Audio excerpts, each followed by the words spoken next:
Hej och välkommen till Filmfolkets podcast. Vi som pratar idag är Göran, Johannes, Daniel. Dagens film är Blade från 1998, va? yes. Filmen i korthet handlar om huvudkaraktären Blade som dels söker efter vampyren som dödade hans mor. Som sedan visade sig jobbade tillsammans med Deacon Frost. Vilket är en av de andra huvudkaraktärerna.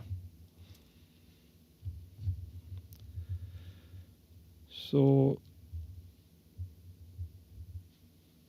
då ska vi se här. Tankar om filmen.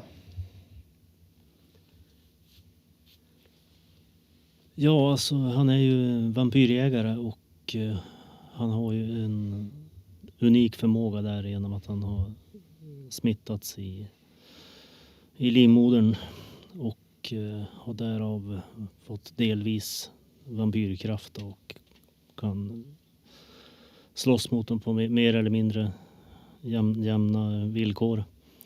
Men så har han ju också tillgång till en massa olika vapen och grejer genom sin vad ska man säga, Kompanjon. ja, mentor typ, som tillverkar de här sakerna. Och hur det nu är så är det ju en blodforskare, Karen då, som blir biten av en av hans mål, om man säger så. Och istället då för att ta död på henne så räddar ju Blade henne då, tar henne till sitt tillhåll. Och utifrån det då så spekulerar de hur de kan bota det här.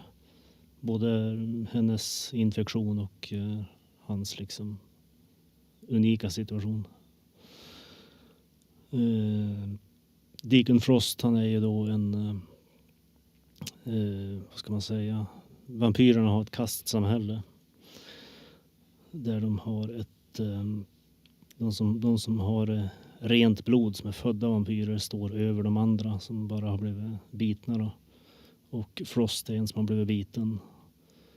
Och i ett försök att höja sin status då, så håller han på att gräva i gamla ritualer för att väcka en sorts vampyrgud till liv. Ja, han ser ju liksom att vampyrer är högre liksom näringskedjan. Precis. Medan de här renrasiga, de vill ju mest bara liksom upprätthålla det system de har skapat för sig själva. Ja. Men Frost, han vill ju hävda sig och ta över världen i princip. Och det är ju liksom, han är ju yngre än de där. De där renblodiga har ju levt så mycket längre. Och anledningen för att de liksom försöker smälta in med människor är ju för att det är lättare att leva så än för att om de inte har liksom regler och lagar så liksom är det stor chans att vampyrer som är unga och blir förvandlade, att de föräter sig. Och så om mänskligheten utrotats, då blir det liksom svårt för vampyrer att leva också. Ja, det är faktiskt en detalj som de tar upp i tredje filmen. Ja. Att Frosts plan skulle ha utplånat mänskligheten, men egentligen så hade de någon sorts långsiktig grej där som egentligen utforskas i extra material och bortklippta scener som har att göra med att de skulle göra hela mänskligheten till i princip avlade blodpåsar, nedsövda och tömda liksom efter behov. Men det har de ju också. För det fick man ju typ se bland de första scenerna. I början på filmerna med liksäckarna som de... Exakt, så de har ju, det är inte som att det är något nytt de har börjat med. De har ju haft så här blodpåsar ett bra tag ändå. Och det är liksom, de måste ju ha blodbanker för att kunna överleva. För det är liksom lättare så, istället för att bara gå ut och jaga jämt och ständigt. En intressant koncept.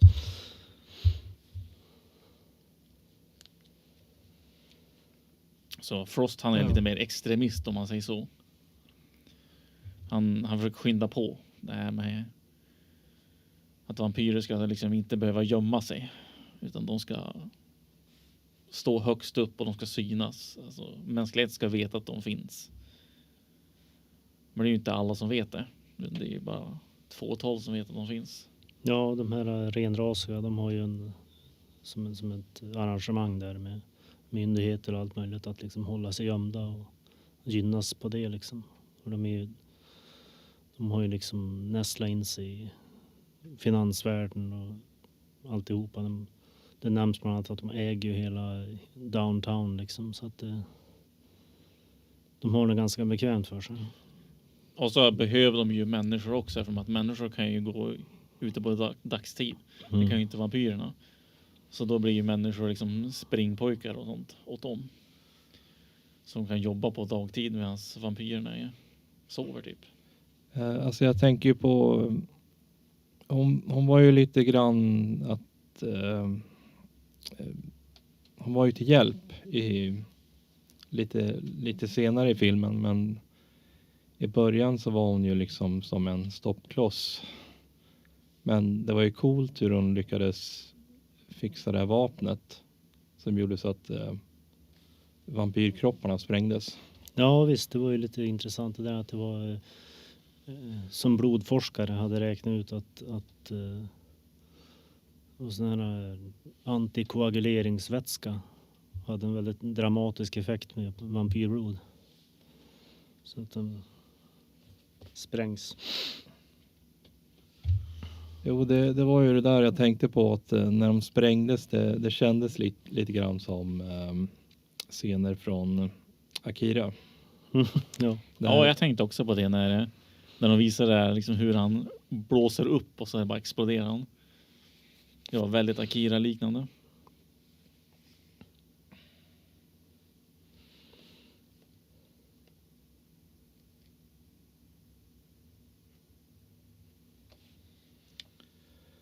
Då ska vi se.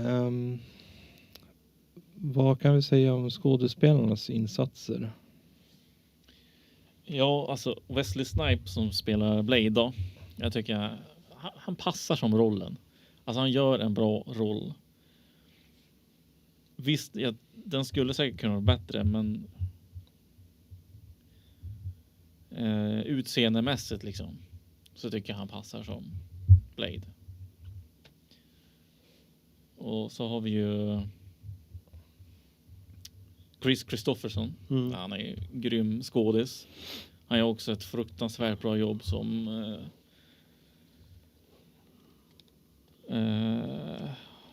Whistler. Liksom han är stenhård gubbe liksom. Och så har vi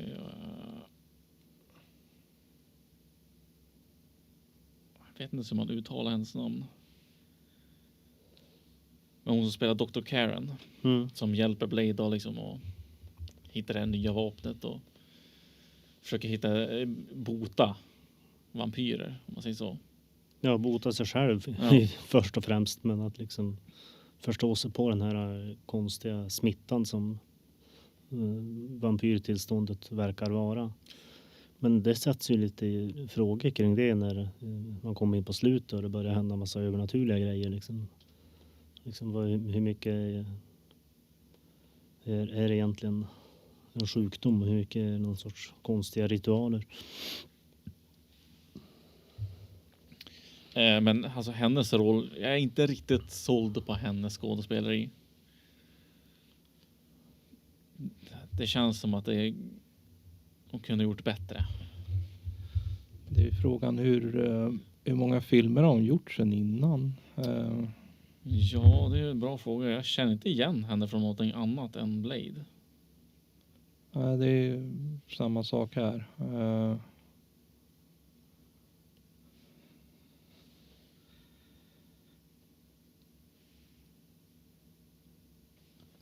Alltså hon har ju varit med i ett par filmer.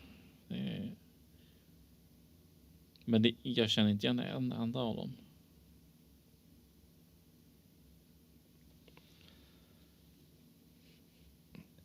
Sen så kan jag väl tycka att Steven Dorff, det är väl lite grann lite halvt B-skådespeleri. Men det är väl så han spelar sina karaktärer. Jag tänker han har ju... Han som spelar Deacon Frost. Ja, han har ju bland annat varit med i alla fall minst en av Uwe Boll-filmerna, Alone in the Dark. Ja, det stämmer. Och det enda jag kommer ihåg från den filmen, det är ju typ att det är inte bra.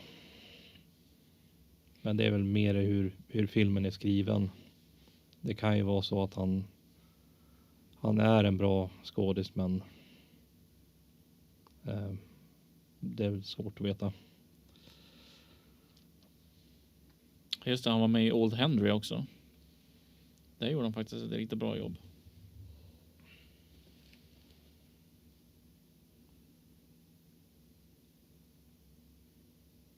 Jag var i Mobland också. Okej.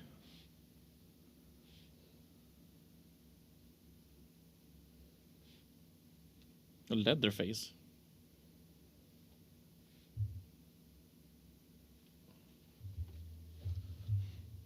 Är det någon fler av skådespelarna som ni tycker sticker ut?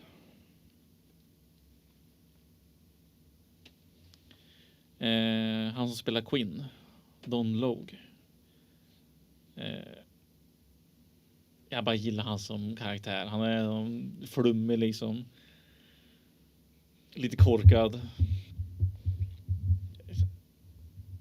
Han är trovärdig om man säger så.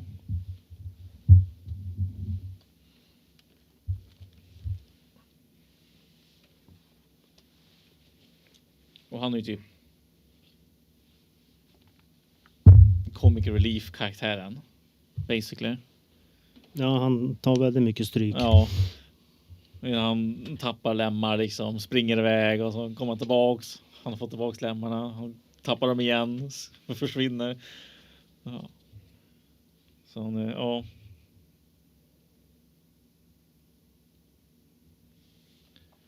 Ja, men jag är beredd på att hålla med.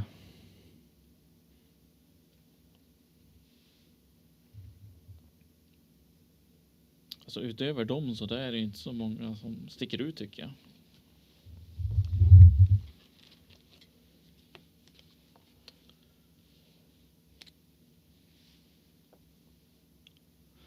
Om vi ska övergå till bildkonsten då. Och det är väl när jag liksom, det enda jag kan komma på från huvudet är väl typ att det känns som att det är ganska mycket tidiga 90-tals datoreffekter som används. Ja, och de är ju kanske inte de bästa, men det funkar. Jag har sett värre om man säger så. Ja, det var ju en detalj med det där att själva slutstriden skulle ju faktiskt vara mycket mera liksom specialeffekter och liksom ja, att den här vampyrguden som skulle liksom vara frisläppt och fylla hela rummet och det finns på extra materialet så finns det som en sån här koncept grundläggande dataanimering som visar hur det kunde ha sett ut.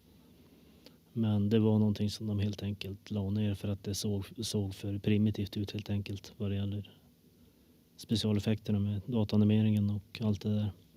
Så de hade dragit tillbaks på specialeffekter helt enkelt. Ja, de hade planerat mycket mer specialeffekter. Ja, precis. Ja. Men det märks liksom att det känns som att de ville ha mer. För att det är många ställen liksom där de skiftar från praktiskt blod till CGI-blod liksom. Och man ser liksom att hade de haft liksom CGI på liksom fler ställen, då hade det känts som att det blir för mycket. Då hade det blivit för, som du säger, primitivt. Så jag kan förstå liksom varför de valde att inte ta det. Ja, så är det ju också väldigt komplicerat att animera liksom vätska. Så att ha en varelse som är liksom mest bara blod liksom blir ju väldigt svår med den tidens teknologi. Så då bestämde de sig för att köra den här mera duellscenen då.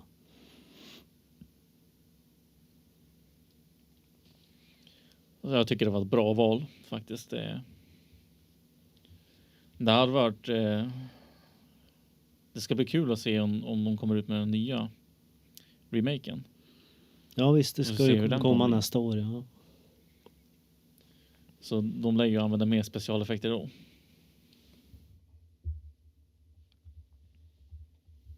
Jag kom ju på att tänka på en annan cool scen i filmen. Där de, Blade ska skjuta Deacon. Och det blir liksom en sån här slow motion kula mot honom. Ja visst, det var lite Matrix över det. Ja. Ja, det är faktiskt. Alltså, vad jag fick höra liksom från, med tanke på att jag kollade på en dokumentär om det gamla Max Payne-spelet. När de pratar om när han liksom kör i slow motion med kroppen. Där han ska döda folk. Ja, bullet time. Ja, att det var faktiskt Blade som var, jag tror att de kom ut något år innan Matrix, men Matrix blev mer känd för just de där effekterna. Ja, för med Matrix, de hade gjort det lite snyggare också. De hade förbättrat det i så fall. Jo, precis. För jag tyckte den där slow motion scenen när man ser kulorna där, de ser lite liksom ofärdiga ut. Så. Men som vi pratade innan, är liksom, specialeffekterna är lite primitiv. Så det är därför liksom, de har ju skalat ner det ser man bara. Ja, de ville mycket mer än vad dåtidens dataanimering kunde åstadkomma. Så då har de ju anpassat sig. Jag tror att skulle de göra, alltså, ja, med tanke på att de ska göra en remake, göra den där filmen idag, så det är stora chanser att den kan bli bättre med dagens teknik med tanke på hur pass utvecklad den är. Alltså CGI idag är ju så mycket bättre än vad den var då. Den går inte ens att jämföra nästan. Men alltså, det beror på om man använder den också. Alltså använder du den dåligt, då kommer det se dåligt ut. Spelar ingen roll om den är bra eller dålig. Det beror på den som har gjort den. Ja, det känns ju som att det är bra att ha liksom en balansgång. Använda dem på de scener där det behövs. Där du liksom inte kan använda praktiska effekter. Och använda CGI. Och det är väl det jag kan komma på.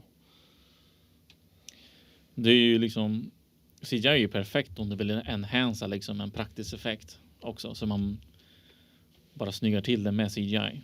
Det brukar funka bättre än att bara använda liksom purely CGI. Och så en sak med klippningen. Jag vet, jag har sett förut, men folk har påpekat att ibland klippningen känns som en MTV, alltså musikvideo. Ja, och några scener har liksom väldigt speciell liksom,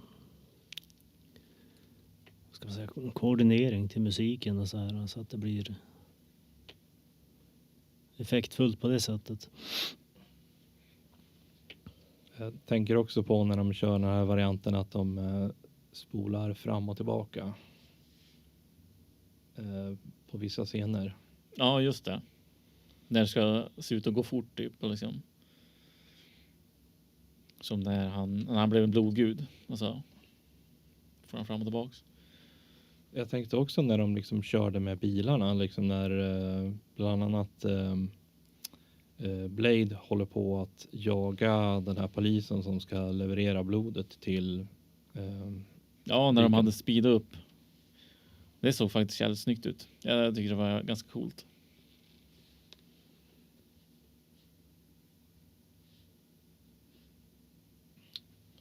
Sen scenen när de är liksom ute på den här stranden tycker jag också var väldigt snygg. Liksom, de hade på något mirakelsvis liksom smörjt in sig med något solskydd som ska göra så att de inte bränner. Ja, precis, det är solkräm. Alltså de väldigt extremt tjockt lager med solkräm på. Men sen tog de på sig hjälmar också med så här UV-skydd typ. Så länge solen inte träffar deras skinn liksom, så kan de ju överleva ett bra tag i solen. Om de har skydd. Eller ett bra tag, men för det var som när de var i parken där. Då sa ju Blade att hans mascara höll på att rinna. Och det var skämt att hans skydd höll på att försvinna, så han var tvungen att dra. Jo, precis. Jag tänkte ju också på hur solen såg ut. Den var ju liksom lite så här lite datoranimerad när den här äldre vampyren liksom höll på att dö där liksom vid klipporna. Udo Kier, han har ju varit med i ganska många filmer. Kul att se han i olika roller.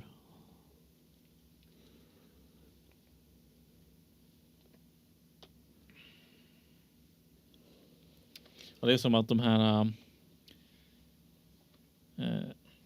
renblodiga vampyrerna, de dör på ett annorlunda sätt än vad de andra vampyrerna dör på.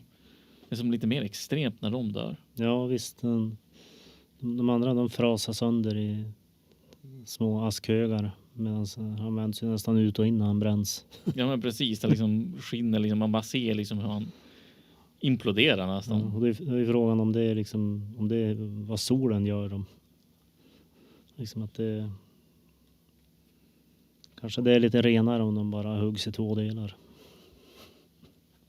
För när de använder en sån här UV-lampa på den där på Pearl, då bränns den ju bara liksom och håller på att bli aska.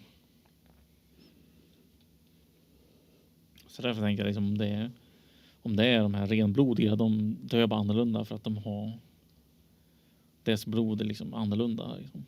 Ja, alltså de la ju ner väldigt mycket jobb med såna här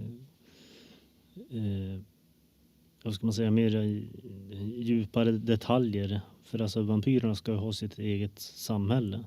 Så de har ju det här speciella språket som de häver ur sig lite nu och då. Om det så är svordomar eller vad det nu är de har sina utbyten.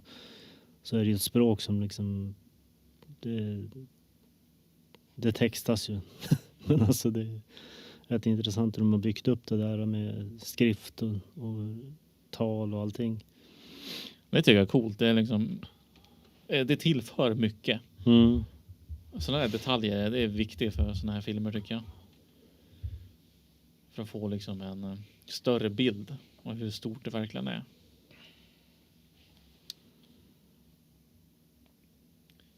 Så något mer jag tänkte på? Jag tänkte på ljussättningen. Det är en film som har många scener som utspelas på natten och sådär. Men det är inte så mörk film ändå. Det är väldigt... det är mycket blått ljus. Ja. Alltså det är som mörkt men inte mörkt. Ja, det är, men du får ändå känslan om att det är mörkt. Upplysta scener och väldigt... ja, det är bra ljussättning. Ja, mycket som syns väldigt bra.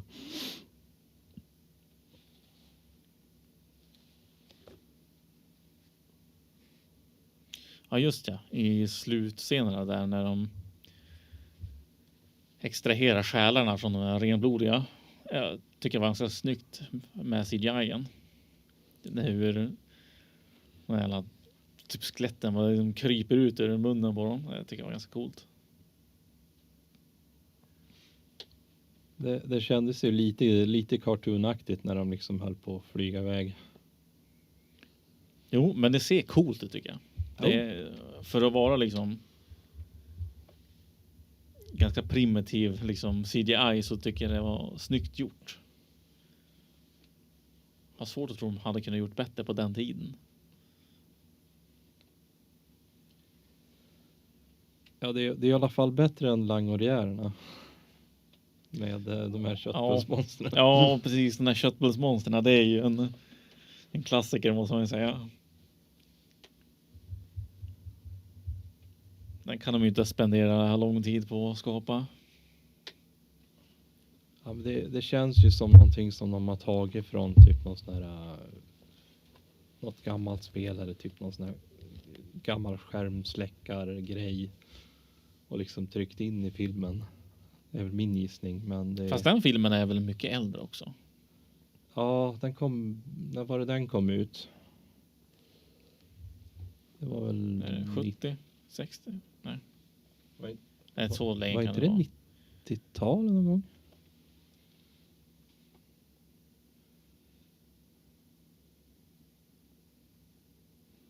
”95” och 95 år så sent. ja, och Blade är från 98, så ja. Där har man lite perspektiv där.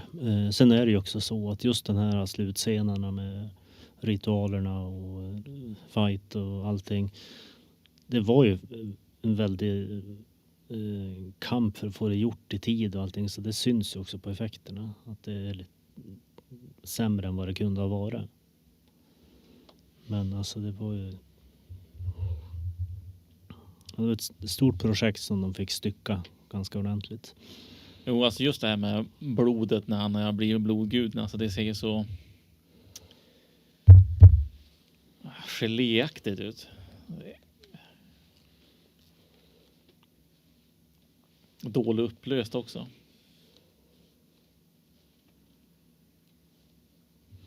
Ja, om man säger så här, det ser mera, det ser ut mer som 1995. Ja, faktiskt.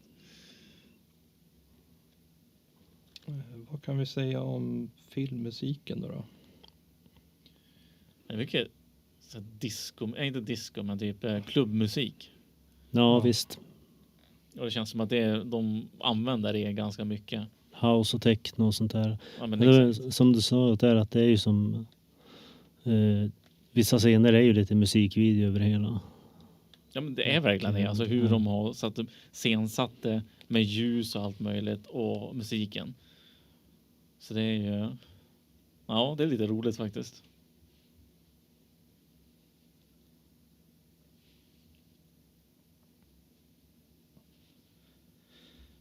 Jo, precis. Men utöver det så har de väl inga egna kompositioner tror jag riktigt. Alltså det är väl lite stämningsgrejer här och där, men inget som sticker ut. Nej, det är mer att de satsar på de här actionscenerna och det här. Ja, och då använder de ju... Jag vet inte om det är något eget typ house techno de har gjort eller om det är något de har använt bara. Mm. Någon licens de har köpt.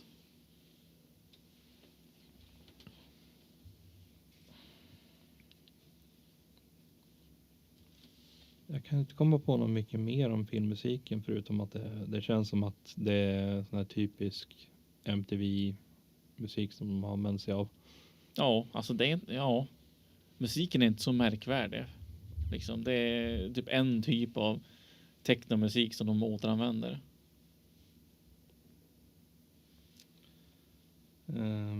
Annars ljuddesignen då, det är liksom intressanta ljud allt ifrån när de använder UV-lampan till Ja, det här fräsande stekljudet. Ja, just det. Alltså de har ju verkligen boostat mycket ljud som slag till exempel. Märker man på en gång. Så fort det blir en connector, det är som väldigt överdrivet. Mm. Så komiskt nästan. Samma sak med de... vad heter det?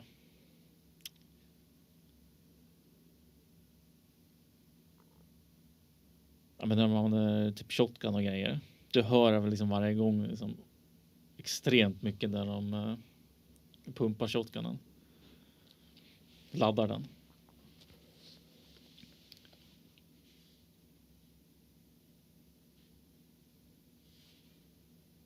Och ljudet från liksom svärdet till exempel. Metall mot metall. Och så märkte jag någon scen. Ja, just det, när de var nere i arkivet där. Och så sprängde han upp dörren. Och så liksom när stenen flög mot glaset som var där inne. Det lät väldigt klart. Det var väldigt snyggt ljud tycker jag. Det lät naturligt. Och sen faller den jävla dörren ner på golvet och det lät inte lika naturligt, men man hörde liksom vilka ljud som var boostade. Försöker komma på några fler ljud, men det är liksom som att det är inga som sticker ut i huvudet, men det är ju... Ja, det är ju vad heter det? Blades bil och så motorcykeln. Motorcykeln när han ska attackera deras liksom huvudbas där, i slutet där. Då hör man liksom hur han revar engine på motorcykeln. Och det sticker ju fram jättemycket. Det är som de annonserar liksom att nu blir en actionscen. Är det något mer vi kan säga om ljuddesignen? Ja. Vad mer? Ja, det skulle vara liksom vampyrerna när de ryter liksom. De låter väldigt så här, som ett djur.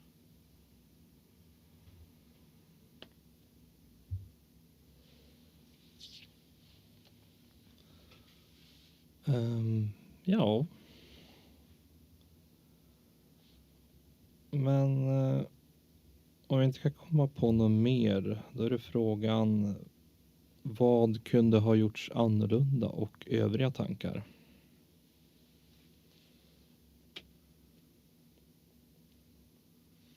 Och det är väl ungefär en av de grejerna som man kan komma på rak arm som kommer förmodligen att göra vissa saker bättre. Det är väl typ med en ny remake med moderna CGI-effekter. För att få fram det de liksom inte kunde göra då. Sen vet jag inte om... Vad kunde man ha mer gjort annorlunda? Bytt ut den kvinnliga huvudrollen. Som sagt, jag tycker inte hon gjorde ett särskilt bra jobb. Samma med Deacon Frost liksom vänsterhand om sig så, den blonda tjejen. Hon var inte heller särskilt bra tycker jag. Så de två hade man kunnat casta bättre.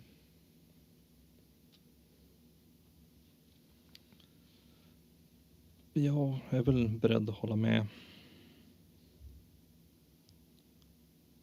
Sen vet jag inte om...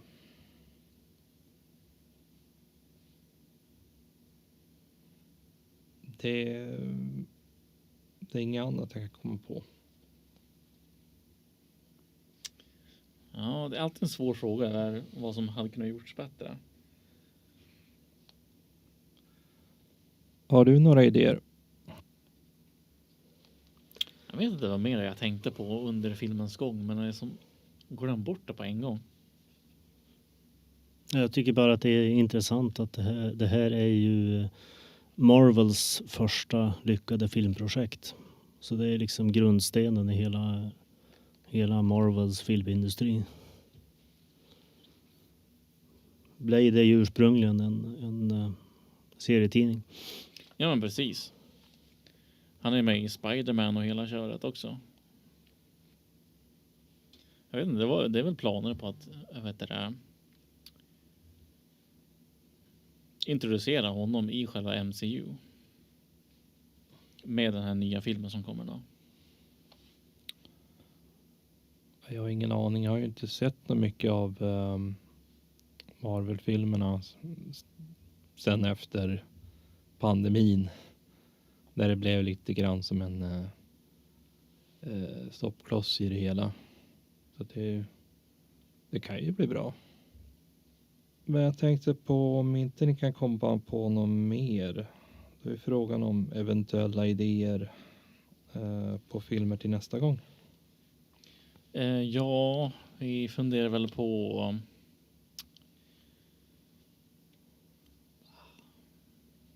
vad nu hette. Gremlins 2 var väl en av dem. Jag funderar lite på Paul också. Ja, Paul ja. Den hade varit kul att se igen. Det är faktiskt en riktigt bra film. Och det är ju en till av de här Cornetto-filmerna, va? Nej, det är inte en del av... Det är samma, alltså det är de skådespelarna. Ja, det är samma skådespelare. Så, ja. Men inte den filmserien. Men Nej, de är bra duo de där två alltså. Ja, visst. Ja, men det låter intressant. Några flera idéer. Ja, men det var prat om de här Devoras förfilmerna. Ja, visst. Mel Brooks, så heter han, ja. Några Mel Brooks-filmer hade varit kul att se också. Ja, jag tänker om vi nu ska avverka några sådana, då får vi bestämma om vi ska köra flera stycken på rak eller hur vi gör med det.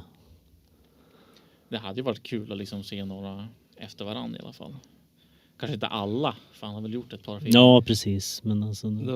Då får vi nog hålla på väldigt länge. Jag tror att det kan ju vara bra kanske att vi kanske kör 1, 2, 3 stycken. Ja. Och så sen så kör vi något annat. Och sen lite längre fram kör vi kanske några fler. Ja, precis. Jag tror typ 3 stycken känns ju ganska... När man väl får känslan så kan jag ta med hela bunten, så kan vi gå över vad vi känner för. Ja, men det hade varit jättekul att se faktiskt. Den är bra på att göra film. Ja, jag är beredd att hålla med. Men då kan jag ju önska er hej och gör för den här gången. Ja, men tack för mig. Ja, hej då. Hej.